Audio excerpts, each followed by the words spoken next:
Hello friends, welcome to mother simple kitchen. আজকে আমি তোমাদের সঙ্গে শেয়ার করব মাটার পনিরের একটা রেসিপি। এটা পিওর ভেজ হিসেবে বানানো। এর জন্য প্রথমে আমাকে কড়াইতে ঘি গরম করতে হবে। আমি এখানে 4 চামচ মতন ঘি অ্যাড করছি। তারপর আমি এর মধ্যে দিয়ে দেবো শুকনো লঙ্কা ফোড়ন। গোটা শুকনো লঙ্কা দিচ্ছি, আমি তেজপাতা দিচ্ছি, গরম মশলা দিচ্ছি এবং আমি 1 চামচ মতন গোটা জিরে দেবো। এবার আমি এর মধ্যে অ্যাড করছি 5টা মিডিয়াম সাইজের টমেটো এখানে পিউরি করেছি। তারপর স্বাদ অনুযায়ী নুন দেবো এবং 1 চামচ মতন চিনি দিচ্ছি। এবার আমি এখানে অ্যাড করব আদা বাটা, 3 চামচ মতন আদা বাটা এখানে অ্যাড করছি। তারপর আমি এটা একটু ভাজা ভাজা করছি।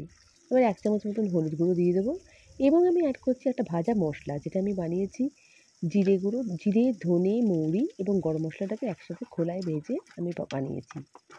ওটা 2 চামচ অ্যাড করবো। তারপর আমি এখানে চিলি পাউডার অ্যাড করছি 1 চামচ এবং 1 কাপ মতন আমি এখানে কড়াইশুঁটি অ্যাড করছি। দেখো একটু ঢাকা দিয়ে আমি কুক করে নেব। তেল ছাড়লে আমি একটু ধনেপাতা কুচি দিচ্ছি। এখানে ধনেপাতার যে ডাঁটিটা সেটা বেশি ইউজ করবো, ওটাতে ফ্লেভারটা খুব ভালো আসে। তারপর একটু গরম জল অ্যাড করে আমি একটু পনিরগুলোকে অ্যাড করে দিচ্ছি, দিয়ে আমি চাপা দিয়ে কুক করবো। ব্যাস একটুখানি পনিরটা রাখলে পনিরটা রেডি। আমি এটাকে ধনেপাতা দিয়ে সার্ভ করবো। ওকে, নেক্সট রেসিপি নিয়ে আবার দেখা হবে। ততক্ষণ ভালো থেকো, সুস্থ থেকো।